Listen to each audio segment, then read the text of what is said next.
जैसे पतंग हो, घूमो जैसे नाचो,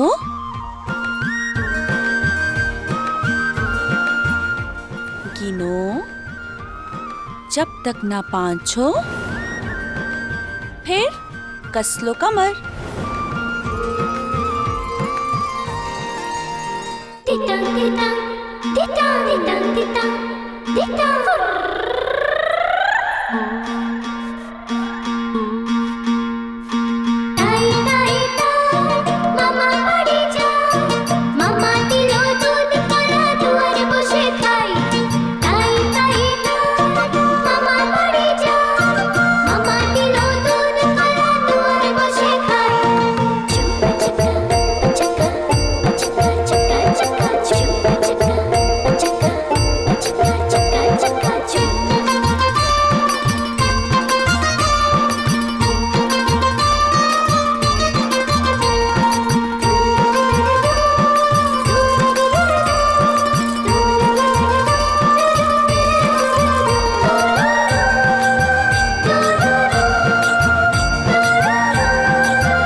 फिर गुड़गुड़ हो रही है पेट में, क्या करूं?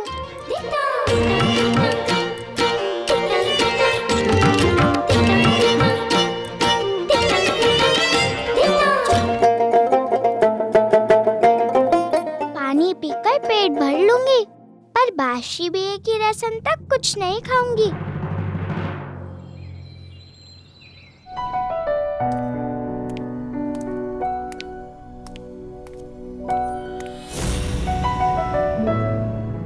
आज जब तक अपने दिल की बात कह नहीं लेता, तुम कहोगी तो भी नहीं जाऊंगा मिनी। मैंने कब कहा जाने के लिए?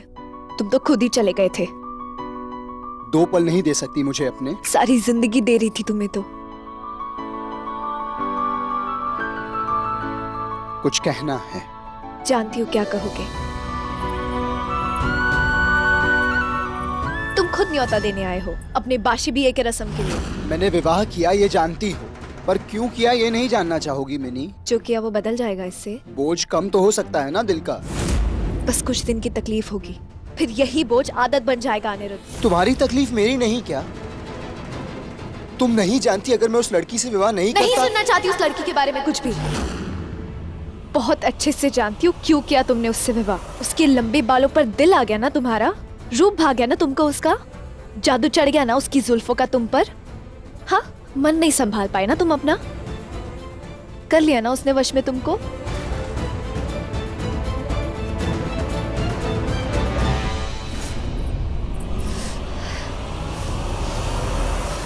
मिनी, है कोई मुकाबला मेरे बालों का उसके बालों से? मैंने भी तो बांध रखा था ना तुम्हें इनसे। तुम्हारे पर से कैसे जादू निकल गया? मेरी बात सुनो मिनी। इससे पहले कोई और आए और मैं अपनी बात पूरी ना कर पाऊं, कहने दो, समझो जरा। क्यों?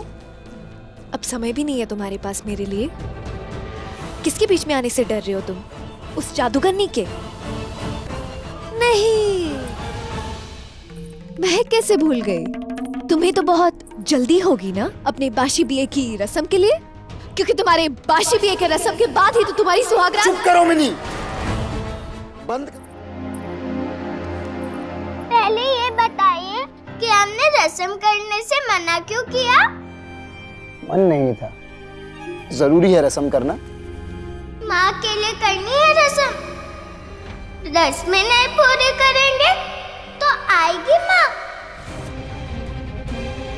तुम्हारी माँ क्यों आएंगी तुम्हारे ससुराल? क्यों नहीं आएगी माँ मेरे पास? आपने वादा किया था कि माँ साथ आएगी मेरे। वादा? मैंने कब वादा किया तुमसे? आप बादाम खाते हैं पति बाबू? बादाम? हाँ, माँ कहती है बादाम खाने से फूलने की बीमारी नहीं होती। सुबह शाम खाते तो याद नहीं रहता। मैंने चिट्ठी में 2 शर्तें रखी थी ना आपसे विवाह करने की। साफ साफ नहीं लिखा था मैंने, शादी तभी करूंगी जब 1 हांडिया रसगुल्ले खाने को देंगे और दूसरी कीमत साथ रहेगी मेरे ससुराल में। और शर्त माननी नहीं थी तो आपने रसगुल्ले की हांडी के साथ क्यों लिख भेजा था? बोलिए, बोलते क्यों नहीं? अनिरुद्ध बाबू, आपके लिए चिट्ठी आई है। मेरे होने वाले पति माँ बड़ी या रीत? पहली, हंडी भरकर रसगुल्ला खाने को चाहिए, और दूसरी ये मेरी माँ को मेरे साथ ससुराल में आने को। नाम मिट गया, गलती से आ गया ये पत्र मेरे पास। अब उसका होने वाला पति ये पत्र पढ़ेगा तो क्या सोचेगा? ये पागल है या अहंकारी? साहसी, समझदार, एक नई और आजाद सोच रखने वाली लड़की भी तो समझ सकता है ना। मैंने वो शर्तों वाली चिट्ठी तुमने लिखी थी? हाँ, विवाह मेरा होना था ना, तो भारी काका लिखते क्या?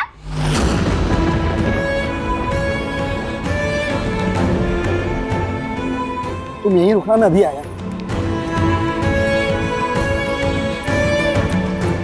खाना लेने जा रहे तो रसम किए बिना नहीं खाऊंगी मैं।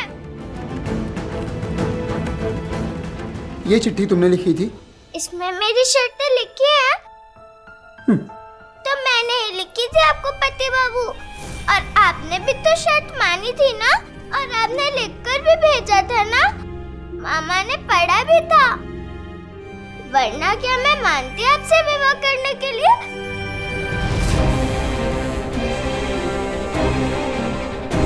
ऐसे कहूँ कि तुम्हारे मामा ने तुमसे झूठ बोला। रसगुल्ले की हांडी ना देनी हो तो ना दो, शिकायत नहीं करूंगी, पर माँ को ले आओ ना यहाँ मेरे पास। मुझे बहुत याद आती है माँ की। खाना, कपड़े, गहने, खिलौने, मिठाइयाँ सबके बिना रह लूंगी, पर बिना माँ के नहीं रह पाऊंगी मैं। बौंदिता की चिट्ठी का गलती से मेरे पास आना क्या सिर्फ संयोग है किस्मत का? चिट्ठी वाली लड़की की हिम्मत और सोच देखकर उसका साथ देना चाहता था, उसकी आवाज़ बनना चाहता था, पर तब बन नहीं पाया। और अब देखो, किस्मत ने हमें रिश्ते में ही बांध दिया। क्यों? क्या समझो इसे? संयोग या मेरे भाग्य का लिखा, या सिर्फ भगवान की मर्जी है?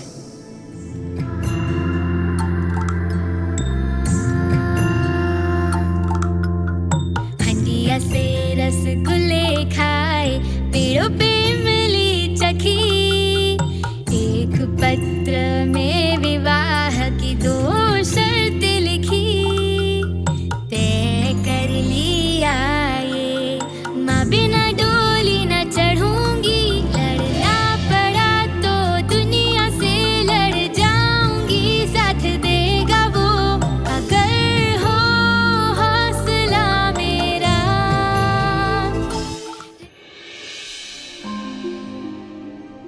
आप सब डरते हो क्या मेरे पति बाबू से? इसलिए नहीं जा रहे हो बुलाने? वैसे मुझे भी बहुत डर लगता है। सत्ती बड़े अजीब हैं वो, कभी रसगुल्ले की तरह एकदम मीठे, कभी करेले की तरह एकदम कड़वे। पर डरने से कुछ होगा? बुलाना तो पड़ेगा ना, अगर रस्म पूरी करनी है तो। ठीक है, मैं लाती हूँ पति बाबू को बुलाकर। ये लो, पति बाबू तो खुद ही आ गए।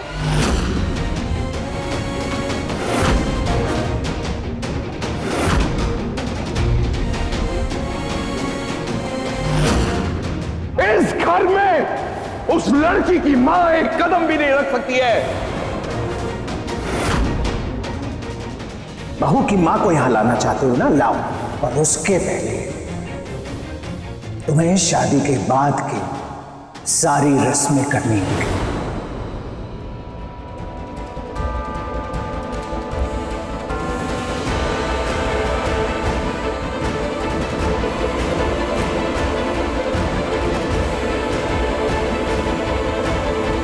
पता नहीं आज पति बाबू रसगुल्ला बने हैं या करेला। करिए जो रस्में करनी है, निभाइए सारी परंपराएं और ध्यान रहे कोई रीति छूटे ना। रसगुल्ला है पति बाबू।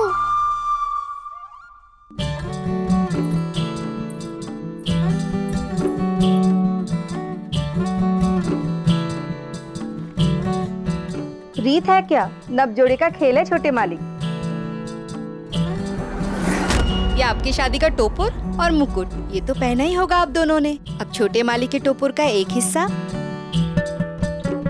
और ये छोटी मालकिन के मुकुट का एक हिस्सा हम पानी के अंदर डालेंगे। अगर छोटे मालिक का टोपुर का हिस्सा मालकिन के मुकुट के हिस्से के पीछे गया तो समझ जाइएगा छोटे मालिक पूरी जिंदगी पीछे पीछे घूमना पड़ेगा पत्नी के। और पीछे नहीं गया तो पीछे घूमूंगी पति बाबू के। हाँ, पर मैं इनके पीछे ही घूमती रहूंगी तो आगे कैसे बढ़ूंगी? आगे बढ़कर क्या करना है? यही तो रहना है जीवन भर। अच्छी पत्नी हमेशा पति के पीछे रहती है, यही रीत है।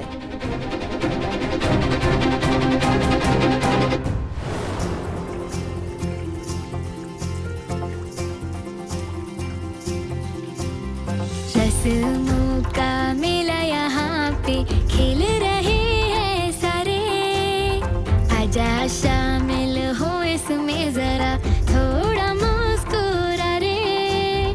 मुझसे ये रिश्ता जो आओ से सवारे, चल सयाने से थोड़ा नादा बन जा तू, छोड़ बसेरे आसमां तेरा,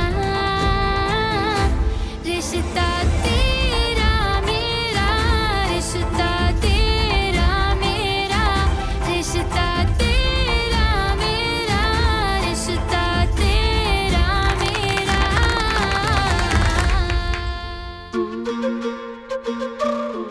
पति बाबू आप जीत गए। अब अच्छे पत्नी की तरह आपके पीछे ही घूमती रहूंगी जीवन भर। रोचंदा कुछ करेंगे कि रस्में ही करवाते रहेंगे आप? फिर अपनी समधन के साथ ही रस्में करवाते रहिएगा। अब हमारा तो चेहरा तक नहीं देखेंगे इस हवेली में आप फिर कभी। धीरज इतनी जल्दी क्यों छोड़ देते हो बिनोय? रस्में पूरी कर रहा है ना अनिरुद्ध? अच्छा है, बहू की माँ को हम उसे यहाँ लाने देंगे, ये कैसे मान लिया तुमने? बस इंतजार करो और देखते जाओ मैं क्या करता हूँ। कुछ भी हो जाए, बहू की माँ को हम हमारी हवेली में आने नहीं देंगे।